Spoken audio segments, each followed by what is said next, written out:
The black luxury car rolled silently through the iron gates, tires crunching softly against the gravel driveway as the grand mansion came into view. Daniel Hayes, a self-made millionaire known for his precision and control, leaned back in his seat, loosening his tie. He wasn't supposed to be here, not today. His business trip had ended early, a rare occurrence, and instead of informing anyone, he chose to come home unannounced. Part of him missed his twins deeply, while another part, one he rarely admitted, wanted to see how things functioned in his absence. Especially with the new nanny. He stepped out of the car, waving off the driver, and approached the house quietly. The estate was unusually calm, no staff bustling about, no sounds echoing from inside. As he moved past the marble fountain toward the side garden, a faint sound caught his attention: laughter. Bright, carefree laughter. His sons. Daniel slowed down, his polished shoes now silent against the trimmed grass as he followed the sound. What he saw next made him stop completely. There, in the middle of the garden, was an old wooden seesaw. His twin boys, Ethan and Elias, sat on either side, giggling uncontrollably as they went up and down. And between them, holding the center steady with gentle hands, was the nanny. She wasn't dressed in anything extravagant, just a simple blue uniform with a white apron, but there was something about her presence. Calm. Warm. Real. She wasn't checking her phone. She wasn't distracted. She was fully there, smiling softly, encouraging the boys, making sure neither of them fell. Daniel frowned slightly. This wasn't what he expected. He had hired her 2 weeks ago after firing the previous nanny for negligence. His standards were high, and trust didn't come easily. He had assumed this one would be like the others, professional, distant, doing the bare minimum for a paycheck, but this, Ethan squealed as he went up higher. Miss Anna. Again. Higher. Anna laughed gently, steadying the seesaw.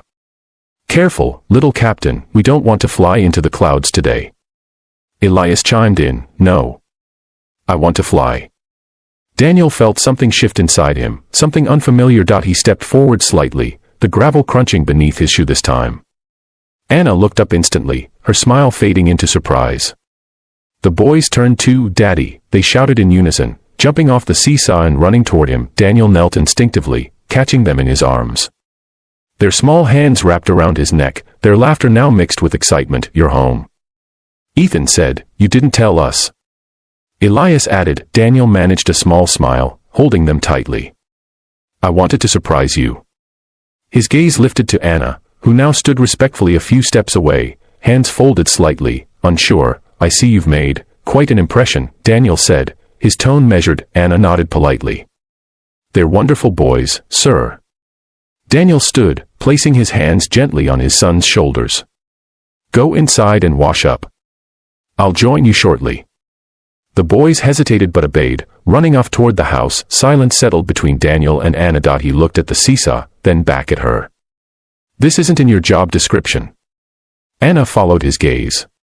No, sir. It isn't. Then why? He asked, his voice sharper now. Why spend time playing in the garden when there are structured activities, schedules, lessons? Anna met his eyes, not defiantly, but calmly. Because they needed it.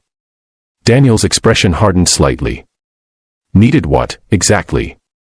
A childhood, she said softly. The words landed heavier than expected. They have tutors, the best education, everything they could possibly need, Daniel replied. Anna nodded. Yes, sir. They have everything, except time with someone who simply enjoys being with them. Daniel opened his mouth to respond but stopped. She continued carefully. They're smart. Polite. But they're also lonely. They wait for you every evening. A flicker of discomfort crossed his face. I didn't mean to overstep, she added quickly. I just thought, maybe for a little while, they could just be kids. Daniel looked away, toward the mansion, its towering structure suddenly feeling distant. For years, he had built his empire with relentless focus. Every decision calculated.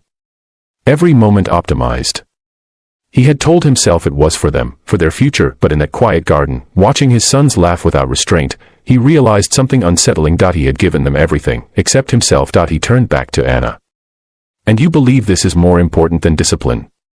I believe balance is important, she replied gently. They'll grow up soon enough. Right now, they just want someone to push the seesaw. A long silence followed, then, unexpectedly, Daniel let out a quiet breath, almost a laugh. I don't remember the last time I did something like that, he admitted. Anna smiled faintly. It's not too late. Daniel looked at the seesaw again, slowly. He stepped forward, placing his hands where hers had been moments ago. He tested it slightly, the wood creaking under pressure. Do they always laugh like that? He asked. Anna's eyes softened. Only when they feel happy. He nodded, almost to himself. Thank you, he said after a pause. Anna looked surprised. Sir. For reminding me of something I forgot. That evening, for the first time in a long time, the grand mansion echoed not with silence, but with laughter, and as Daniel sat between his sons later that night, listening to their endless stories, he realized that success wasn't measured in numbers, but in moments like these. If this story touched your heart and reminded you of what truly matters, don't forget to subscribe to the channel and be part of more powerful, emotional stories that can change the way you see life.